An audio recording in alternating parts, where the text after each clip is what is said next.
And I neglected to tell you to pass the friendship tablet down the aisle and pass it back up again when you get a chance. Let us know you're here. And if you're with us virtually, please sign the chat, sign in. It helps our office staff keep up. Our scripture reading this morning is from Luke. Mary said, "My soul proclaims your greatness, O God, and my spirit rejoices in you, my Savior. For you have looked with favor upon your lowly servant, and from this day forward, all generations will call me blessed. For you, the Almighty, have done great things for me, and holy is your name. Your mercy reaches from age to age for those who fear you. You have shown strength with your arm. You have scattered the proud in their conceit. You have deposed the mighty from their thrones and raised the lowly to high places. You have filled the hungry with good things, while you have sent the rich away empty. You have come to the aid of Israel, your servant, mindful of your mercy, the promise you made to our ancestors, to Sarah and Abraham and their descendants forever." So ends our scripture, ancient words from our tradition for our present day understanding.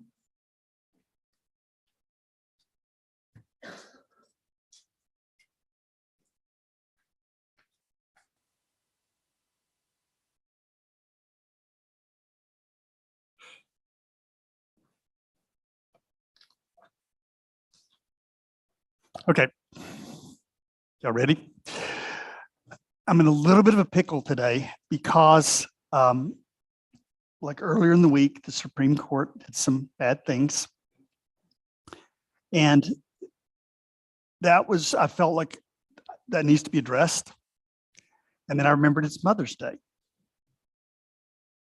How do those two things fit together? Because usually you think of Mother's Day, Hallmark cards, sentimental kinds of things. And I think an ancient mistake to the point of sin that the church has done is to separate, when it comes to women, separating their compassion and their service and all of that from their power. And so I think the passage that we're looking at today, which you usually hear at Christmas time, and it's like the Magnificat, and you're thinking poor little Mary, and she's a virgin, and that's why she was pure enough. You know, it's just really sick stuff, right? And I just think particularly young women deserve better from the church. And so we're going to lift up this passage where Mary sings a song of revolution. As a mother, she sings a song of revolution that has both compassion, but it also is a call to a different kind of world. It's a kind of a revolution. Now, let me say that when I began on my little journey as a guy, I didn't get this. I believed what I'd been taught in Oak Cliff, Texas. And those two things were separate. You know, I had one standard when guys were assertive and the other when, you know, the women got aggressive. They did the same thing, but I processed it very, very differently. And then one day, over the course of months, there were two women that were sexually assaulted in this congregation when I first got here the first year. And I went through the training at the rape center. And then I began to get the connection between my male privilege and my attitudes and the suffering that these women were having.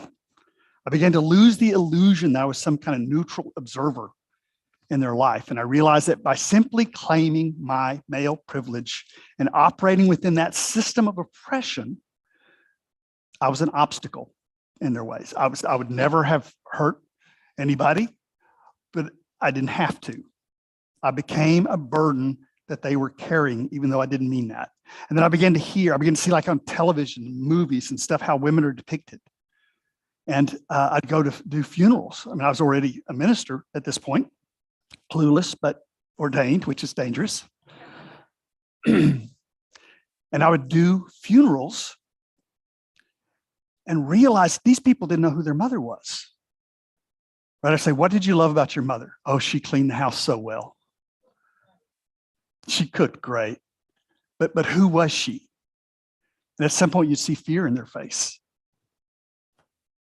But that this person that sacrificed for them, they didn't understand. They had power and they had thoughts. They were a moral agent. And I want to suggest that is missing in the Supreme Court, the sense that women are moral agents. It's missing in the United States. It's missing in much of church history and literature. We debate a lot about whether fetuses are persons. How about women? Because if you're a woman, you belong to yourself. I mean, if you're a person, you belong to yourself. And if men are willing to have a revolution to hold on to their guns, the women have at least the same right, and I would say infinite more right, to launch a revolution, to say we're not going to be second class. We are persons, we are agents, and we will make our own decisions. Thank you very much. Now, we got some slides.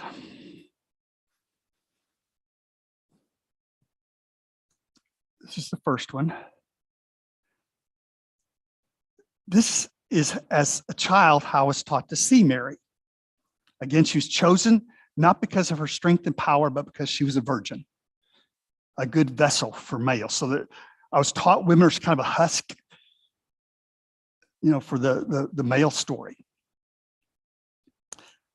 And you look at her and like just crying isn't painful enough. They have to be teardrops of blood.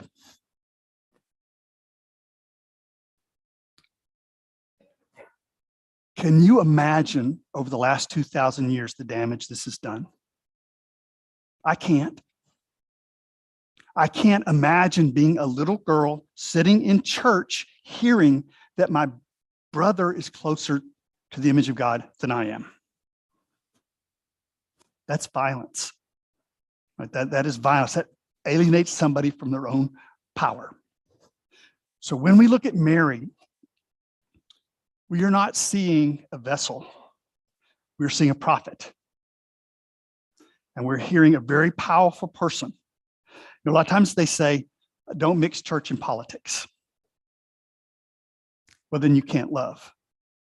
Right? If you don't care that the poor are doing without, if you don't care that there are people on the border who are being exploited, then what does love mean? Love has to stand up for other people. Love has to grow into justice. And we see this from this song that Mary is singing. Now, it's very important to realize that this is a song of joy in the midst of pain. Her country's occupied. She's in much worse condition than we are, right? She lives in a time when she had much less power than we have. And so despair isn't really an option if you think about the power of this woman. Could we go to the next one?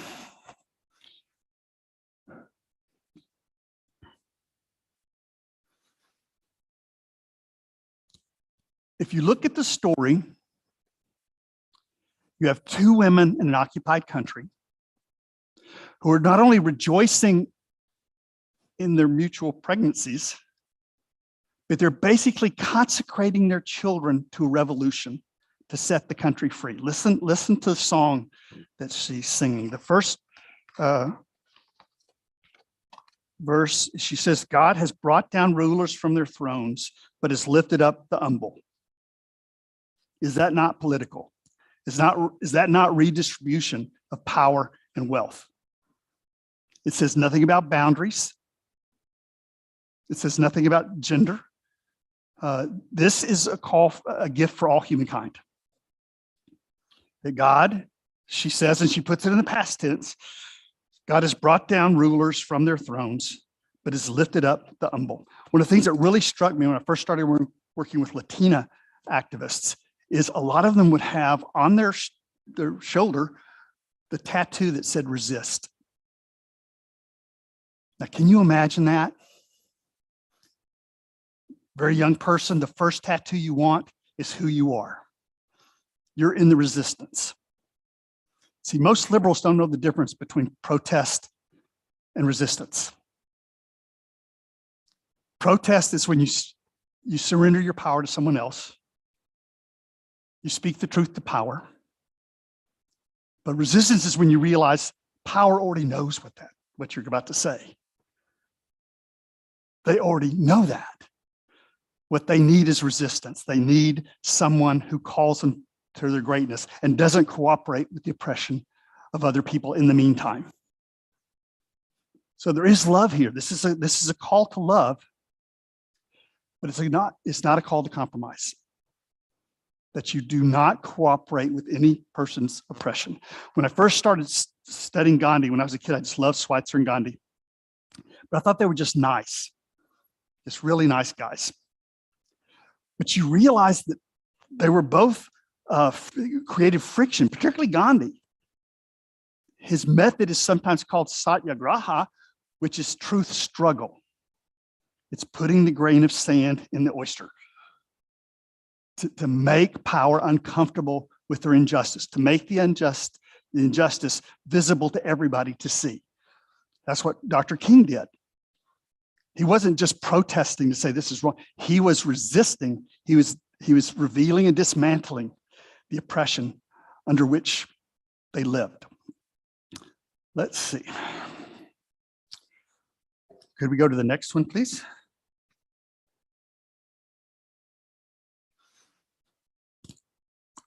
Something that I knew and then forgot, but I remembered again this year, is the person that founded Mother's Day originally did so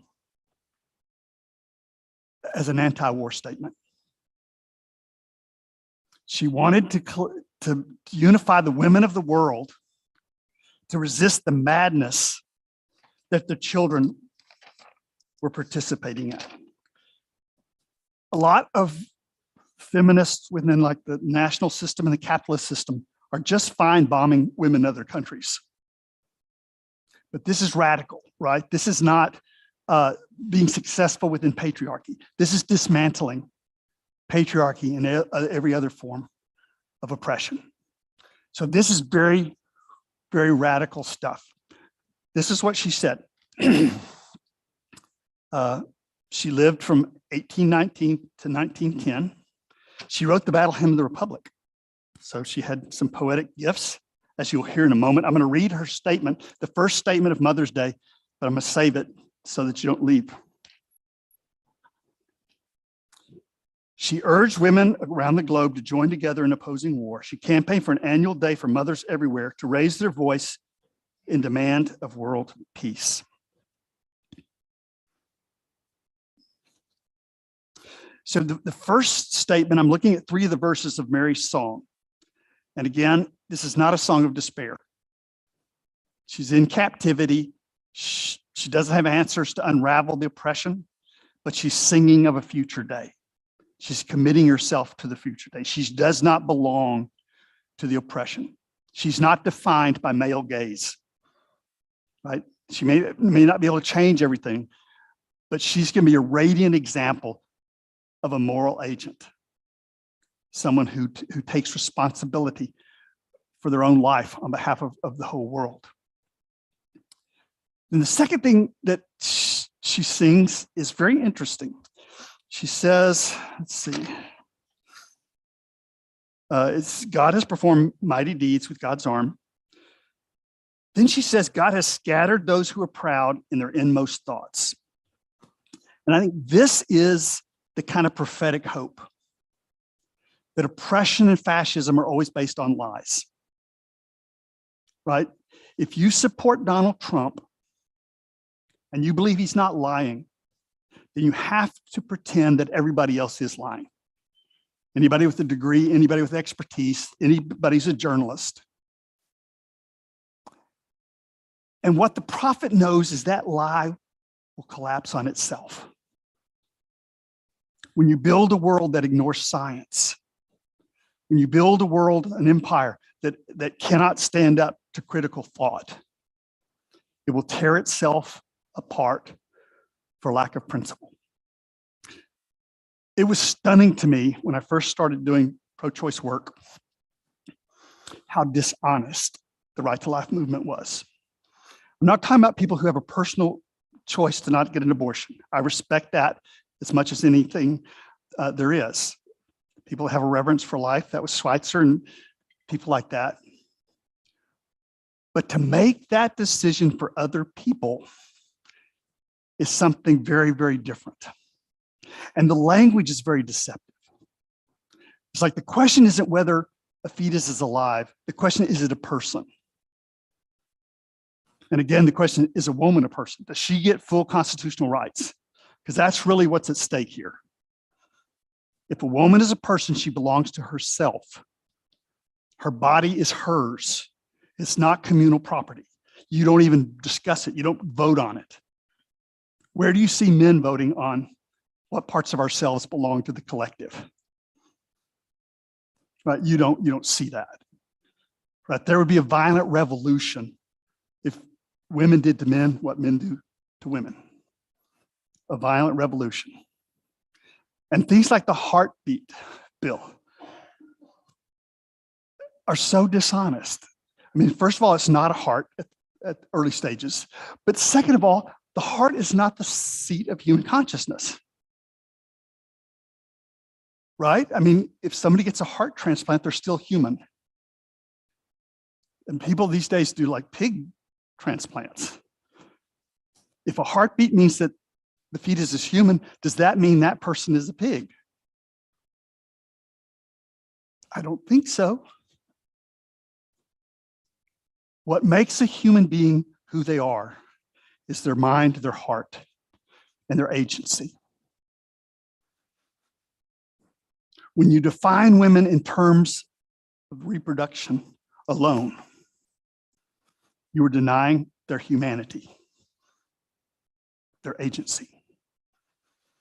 So Mary is calling all of us to a revolution. And if you don't think that's Christian, then you just have to skip over this passage. You have to not look up the fact that Jesus spoke about these things his entire career.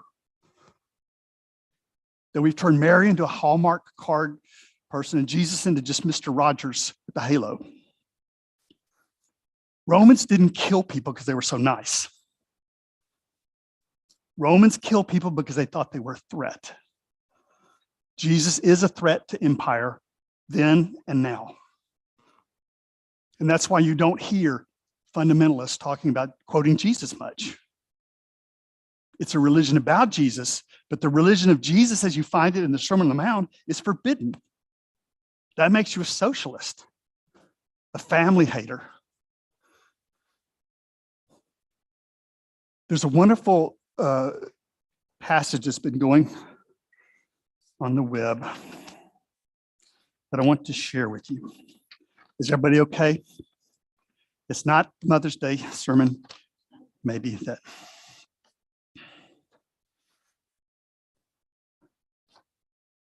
This is from Leila Cohen. She says, if it was about babies, we'd have excellent and free universal maternal care. You wouldn't be charged a cent to give birth, no matter how complicated your delivery was. If it was about babies, we'd have months and months of parental leave for everyone. If it was about babies, we'd have free lactation consultants, free diapers, free formula. If it was about babies, we'd have free and excellent childcare from newborns on. If it was about babies, we'd have universal preschool and pre-K and guaranteed after-school placements. Have you seen the governor is going to try to undo the state's obligation to educate immigrant children? Is that somebody that loves children? Not after they're born. Right? If you're cutting these programs for the newborn and for children, you're only pro-life until somebody's born. See, I could join you at that point. After somebody's gestated, once after they're a person, after they're no longer the abstraction life, then yes, every human right belongs to someone. But that's not what we hear. And what I think Mary is saying, that be scattered in the imaginings of a proud person's mind, is that those lies collapse on themselves eventually. And you're kind of seeing that in Trump followers. It's like they don't like it when other people lie about them. And that's what they're doing right now. They're, turning on each other, which was hopefully inevitable.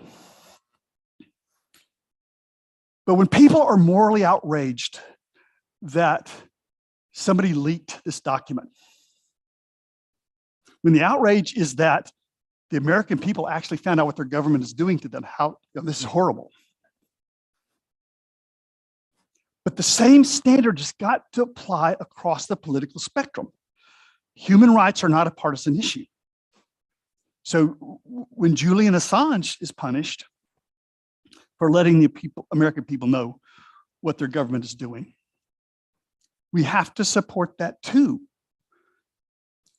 Whistleblowers wouldn't be necessary if there wasn't secret government, right? The fact that things are being leaked means it's not a democracy. It's happening behind the scenes. Things are being done to you, not for you. I love Julian Assange's quote, and I think this is the prophetic message that Mary is trying to say. Those who would destroy us with lies would themselves be destroyed by truth. Those who would destroy us with lies would themselves be destroyed by truth. The last point that I think Mary is making in this song is that, first of all, we don't need hate. We don't have to hate anyone. That what God is doing is meeting the needs of the poor. But to do that, you have to take from the rich.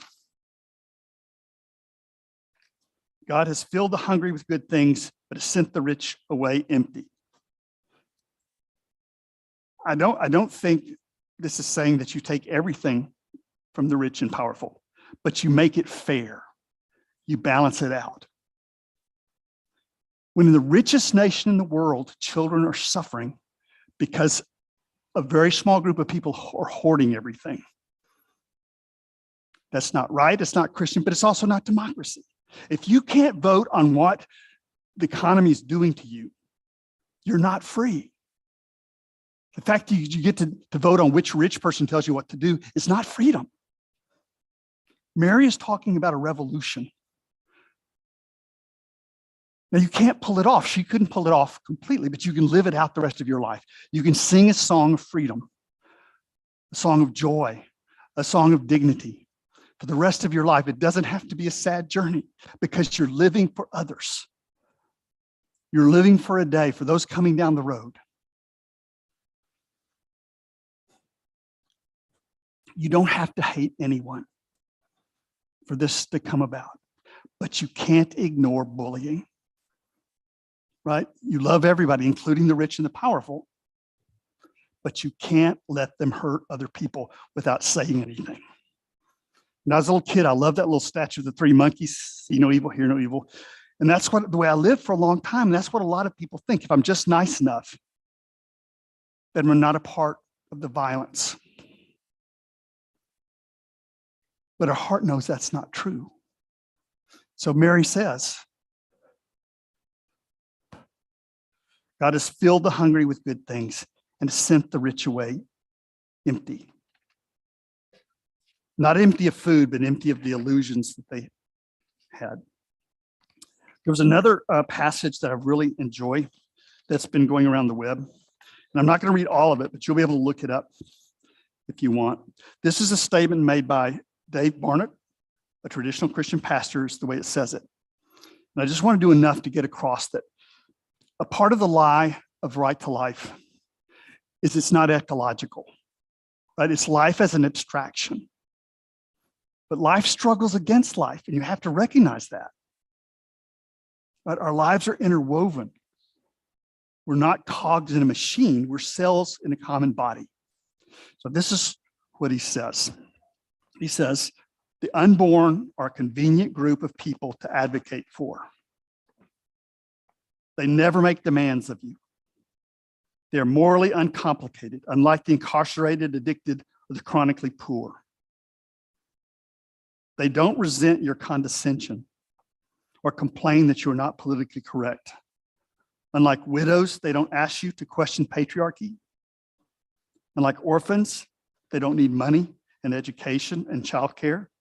Unlike aliens, they don't bring all of that racial, cultural, and religious baggage that you dislike. They allow you to feel good about yourself without doing any work at creating or maintaining relationships. And when they are born, you can forget about them because they cease to be unborn.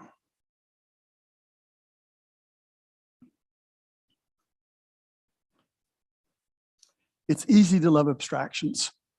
Many people love God and Jesus as complete abstractions. If somebody loves God and hates human beings, that's not going to work. It's not going to cut it. So we're coming to the end of this.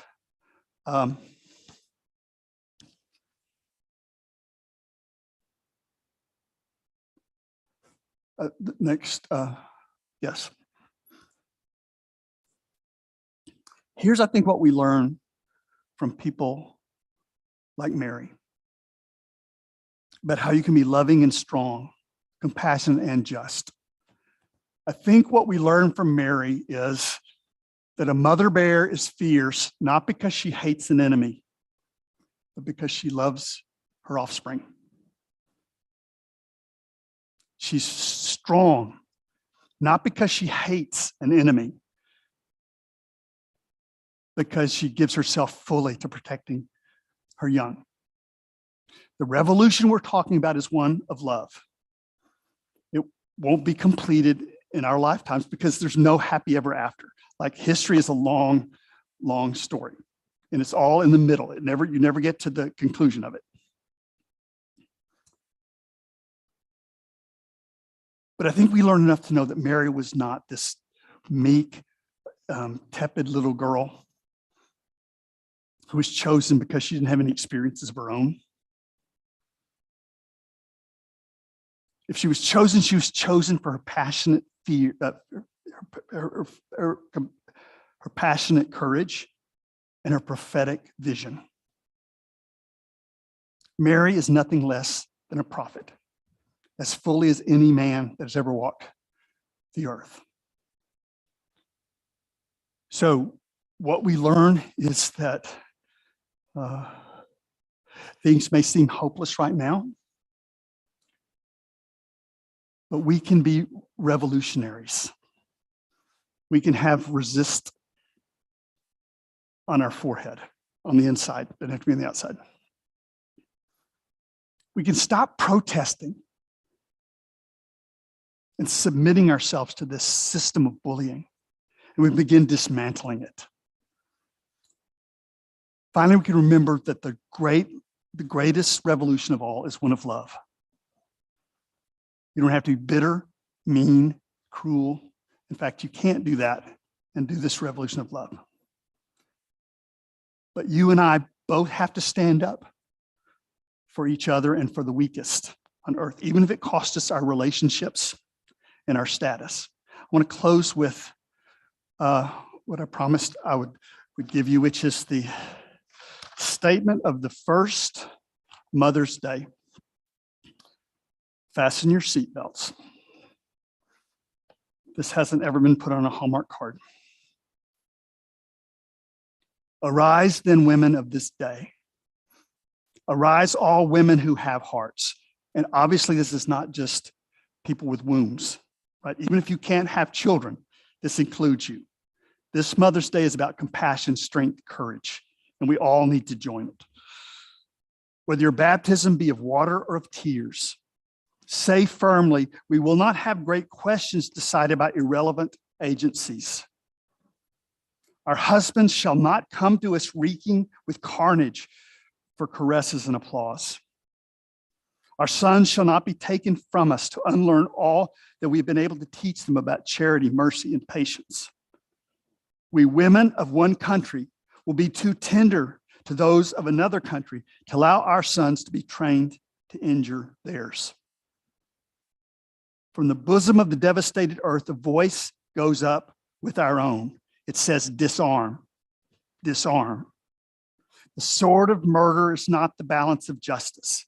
Blood will not wipe out dishonor, nor violence indicate possession.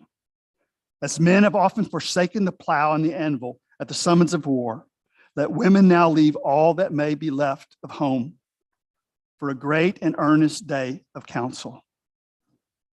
Let them meet first as women to bewail and commemorate the dead. Let them then solemnly take counsel with each other as to the means whereby the great human family can live in peace, each bearing after their own time the sacred impress, not of Caesar, but of God. Happy Mother's Day. But a day that recognizes the power of women as well as the compassion. Well, that's my understanding of this great biblical passage. We'll give a minute now for you to think about how you would have preached it. So we invite you now to your own moment of reflection.